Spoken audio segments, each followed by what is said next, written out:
फैसला भी आ गया अदालत की तरफ से, मुलाकात फिर भी नहीं हो रही। आपको पता है जुमेरात का रोज मुलाकातों का दिन होता है, तो अगर कल भी मुलाकात नहीं हो पाती, और वैसे ये भी बताइएगा ये अदालत का कौन सा ऐसा फैसला है जो कि किसी को समझ नहीं आ रहा। पाकिस्तान तहरीक इंसाफ कहती है फैसले के बाद मुलाकात नहीं करवाई जा रही, लेकिन दीगर जमातें कहती हैं जी फैसले में ऐसा कुछ नहीं लिखा। आप कानून आइन को बेहतर समझते हैं, इसका क्या मतलब लिया जाए? ओ, मुलाकातों में चमक, आंखों में हौसला, दीवारों से टकरा कर भी ख्वाब खूब बोलता है। जरा मैं तो पाकिस्तान तहरीक इंसाफ, पाकिस्तान पीपल्स पार्टी की एक बड़ी तारीख है, और आजादी इज़हार राय पे, सियासी जुल्म और सितम पे बड़ी एक लंबी जंग है। सियासी मुलाकातें नहीं, सियासी बात गुफ्तगू नहीं हो सकती। ये रिकॉर्ड पे चीजें जरा समझने के लिए बड़ी जरूरी है। लेकिन prison act, prison rules, universal declaration of human right, ICCPR, national mandatory rule, कारो डिक्लेरेशन, कहां लिखा है मुलाकातें? हालांकि जब लार्जर बेंच बन रहा था मेरा इख्तलाफ था इस पे। लार्जर बेंच की कौन सी इंटरप्रिटेशन की है? लार्जर बेंच ने तो ऑर्डर दे दिया है, मुलाकातों का कहा है, बिल्कुल कहा है, या तो ना कहा। और कमाल की आप हालत देखिए, अप्रैल का ऑर्डर है जी। कहा यह जा रहा है जनाब सोहेल अफरीदी साहब ने बड़ा सख्त रवैया अख्तियार कर लिया है। वो जनाब सोहेल बड़ा बोलता है जनाब, वो बहुत ज्यादा कर रहा है। ये जेलें मिट्टी हैं, ये दीवारें कमजोर, ईमान वालों को कैद कर ना सका कोई दौर। तो ये जो मर्जी के, अभी थोड़ी देर पहले अलीमीन गंडापुर थे, मुलाकात तब होनी नहीं थी। अब आगे बहाना बनाना जी सख्त बोलता है। जब सख्त बोलता है तो फिर क्या भाई, क्या पाबंदी है सख्त बोलने की? क्या आइन ने इजाजत नहीं दी है? और ये बातें बड़ी करते हैं कि जनाब वो अपना जी कल अपना हमारे प्रोग्राम में नासिर भट्ट साहब ने कहा था कि जब तक रवैया ठीक नहीं करेंगे मुलाकात नहीं होगी। तो रवैया आप ठीक अच्छा, करें, मैं वैसे ना, मुलाकात करें और फिर हुकूमत चलाएं। अच्छा मैं बताऊं आपको, क्या अलीमीन गंडापुर का तो बड़ा खुश थे उनसे, उस दौरान मुलाकातें करा दी थी। किस तरह से सुप्रीम जेल क्या कर रहा है, सुप्रीम जेल जिस तरह की पटिशन दायर कर रहा है, इन चीजों को छोड़ें। यानी मुझे ये बताएं, नवाज शरीफ 26-26 मुलाकातें होती थी, और हालत देखिए इस मुल्क के वजीर आजम की, एक मुलाजिम की तर्ज पे ही है ना। जब उनसे कहा मुलाकात, कहते मैं पूछ के बताऊंगा। किसको पूछ के बताना है? को अमेरिका से पूछना है, इसराइल से पूछना है, किससे पूछना है? जरा ये भी समझ आ जाना चाहिए किससे पूछ के बताना है। आपको देखिए ना, मैं कानूनी बात करनी है। आप जनाब अपना जी, अच्छा सोहेल अफरीदी साहब देखें, आप हालत देख लें इस मुल्क में जमहूरियत की, कोड़े लगने चाहिए इस मुल्क की जमहूरियत को। उसने, सोहेल अफरीदी ने क्या कहा? उन्होंने कहा जी मैंने अपने लीडर से मुशावरत कर रही। अच्छा ये भूल गए शायद, जब सजा याफ्ता था, इश्तिहारी था, काबीना के इजलास बाहर हुआ करते थे, आपको याद अगर हो, माजी में हम भूल जाते हैं ना इस बात के लिए। और नवाज शरीफ क्या करते रहे, क्या कुछ होता रहा, कहां कहां इजलास होते रहे। और आज बैठ कर उसने ऐसा कहा, ऐसा कान कान रखा है इनमें कि जनाब ये नहीं, अपने जनाब आप लेकिन लेकिन अजहर मुशावरत नहीं कर सिद्दीक सकते। साहब, लीडर ने तो कह दिया ना कि अपनी मर्जी से आप मुख्तसिर काबीना बना लें, आपको मुकम्मल इख्तियार है। लेकिन ये बात भी तो नहीं मान रहे ना सोहेल अफरीदी, अभी तक कहां बनी काबीना? नहीं, देखिए मैं एक बताऊं आपको, यहाँ बड़ा दुख और अफसोस है, आईने पाकिस्तान ने इसका हाल दिया हुआ है। किसने कहा कि 2 दिनों के अंदर काबीना बनानी है?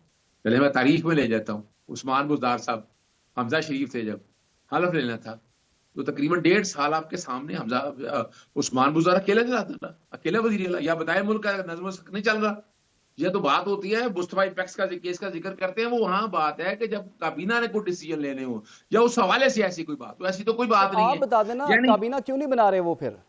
अब क्या देखिए रुकावट रह काबीना गई के है? नाम फाइनल, देखिए मैं बताऊं, नाम तजवीज कर लिए हूं मैं, उसमें एक मुशावरत करनी है लीडर के तौर पर। यानी देखे ना, ये सीट जो है ना, बुनियादी तौर पर वजीर आला की जो सीट है तो ना, लीडर ने वो तो कह दिया अमानत है ना कि आप पाकिस्तान बना लें तहरीक मुख्तसिर काबीना। उन्होंने तो नहीं कहा ना कि आपने मुझसे मुशावरत करनी है, अब उन्होंने मैसेज देखिए दे मैं फिर दिया है। बताऊंगा, आप मेरी बात सुनिएगा ना, मैं फिर बताऊंगा आपकी या हालत क्या है कि एक मुल्क का, एक सूबे का वजीर आला मुलाकात करना चाहता है जेल से। कहां लिखा है पाबंदी है? खत लिखे बकायदा, पिटीशन दायर की, याद रखिएगा तारीख लिखी जा रही है। और इस तारीख में, कल इस कटहरे में हमेशा ही होता था ठीक। कि पीपल्स पार्टी तो देखिए फिर भी कोई जमहूरी रवायत को कायम रख रही है।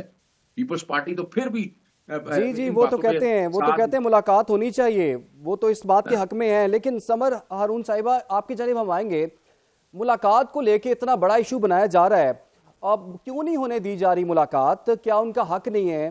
क्या अदालती फैसले में ये बात वाजे नहीं है, या ये आपकी चॉइस है कि आपने मुलाकात नहीं होने देनी है? आपकी जमात के लोग कहते हैं कि रवैया ठीक करें, मुलाकात हो जाएगी। मुलाकात इतना बड़ा इशू क्यों बना हुआ है? देखिए, सुहेल आफरीदी साहब की बहुत मुख्तलिफ मुलाकातें हो रही हैं।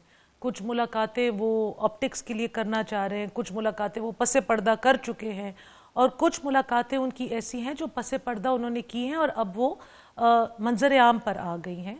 आई थिंक कि आप देखेंगे बहुत सारी बातें इनकी अपनी पार्टी की धड़ाबंदी की वजह से, क्योंकि खान साहब का तो उनकी बहन के थ्रू वाज़े पैगाम आ गया है, और ये पहली दफ़ा नहीं आया है, 2-3 दफ़ा ये पैगाम आया है कि अफरीदी साहब अपनी कैबिनेट तश्कील कर दें।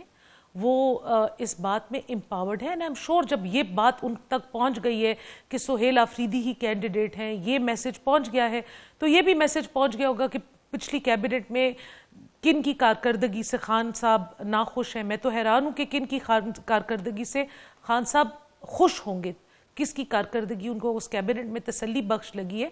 लेकिन बहरहाल उनके वो मैसेजेस आ जा रहे हैं। अफरीदी साहब आई थिंक थोड़ा सा गैलरी की तरफ भी प्ले कर रहे हैं, क्योंकि कल वहाँ पे सेनेट के इंतखाबात हैं। वो सेनेट के इंतखाबात से पहले अपनी कैबिनेट अनाउंस नहीं करना चाहते, क्योंकि उसके बाद उनको डर है कि जी कुछ लोग खफा होके या डिसअपॉइंट होके दूसरी तरफ वोट ना डाल दें। और आप देखेंगे कि कल जैसे ही सेनेट के इंतखाबात हो जाएं, वो रिज़ल्ट आर या पार हो जाए, और नंबर्स तो इसी तरह है कि हुकूमत के हक में ही वो फैसला आएगा, तो फिर आप इनकी कैबिनेट की तश्कील भी देख लेंगे। इनकी सारी तैयारियां हैं, लेकिन क्योंकि इनकी अपनी पार्टी। समर साहिबा, आप ये कह रही हैं कि पाकिस्तान तहरीक इंसाफ में धड़ेबंदी है, तकसीम है, लेकिन सुहेल आफरीदी को तो बड़ी सपोर्ट मिली है, 90 वोट उनको मिल गए। देखिए तो उनके तो नजर नहीं आई इसमें हमें। उनके हैं 90 वोट, उनके सारे 93 MPAs हैं, तो उनको इतने ही वोट मिलने थे, लेकिन उनकी तकसीम है। अब आप कैबिनेट जब तश्कील देंगे, देखिए ये मराहिल है ना, क्योंकि एक तो इस पार्टी में हमेशा फैक्शंस हैं, एक दूसरे के ऊपर बहुत कीचड़ उछाला जाता है, खुद ही ये उछालते हैं, और जो अल्फाज और जो अलकाबात ये एक दूसरे को देते हैं, हम में से तो कोई कभी इनके बारे में इस तरह की ज़ुबान नहीं इस्तेमाल करता। कल भी मुलाकात के बारे में 2 मुख्तलिफ लेटर्स शाया हुए हैं। एक कोई कहते हैं कि सलमान अकरम राजा साहब लिस्ट फराहम करेंगे, कोई कहता है अली ज़फ़र साहब लिस्ट फराहम करेंगे, फिर से एक हैजानी कैफियत बनाई जाती है। तो आप देखें कि इनकी जो इंटरनल मामलात हैं उनको सॉर्ट आउट करने के लिए थोड़ी सी टाइम भी बाय हो रहा है, और ये जो बहुत ज़्यादा हाइप दी जा रही है। ये बात ठीक है आपकी कि 2 लिस्टें जो हैं वो सामने आई हैं, सलमान अकरम राजा साहब और दूसरी लिस्ट भी सामने आ गई है, तो पता नहीं चल रहा कि कौन सी लिस्ट पे चलना है, कौन सी लिस्ट में नहीं चलना, और नामों की कुछ तब्दीली भी है, लेकिन सुहेल आफरीदी का नाम जो है दोनों लिस्टों में मौजूद है। डेफिनेटली सुहेल आफरीदी साहब चीफ मिनिस्टर हैं, और खान साहब की चॉइस से चीफ मिनिस्टर बने हैं, उनका नाम होगा।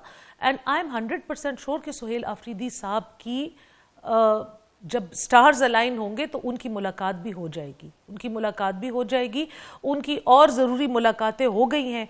एक बात आप यहाँ पे नोट करें कि एपेक्स कमेटी की मीटिंग में वो नहीं गए थे। एपेक्स कमेटी की मीटिंग जो खैबर पख्तूनख्वा के बारे में इंतहाई अहम मामलात के ऊपर थी, उसके ऊपर अफरीदी साहब ने अपने आप को हाजिर नहीं किया, लेकिन कोर कमांडर साहब के साथ उन्होंने मीटिंग में जल्दी शिरकत कर ली और उधर वो बात कर ली। ये वही बात है जो हम डे 1 से कह रहे हैं, ये गैर सियासी माइंड के लोग हैं, सियासी पार्टियों के साथ ये बैठना नहीं चाहते, सियासी पार्टियों के साथ ये इंगेज नहीं करना चाहते।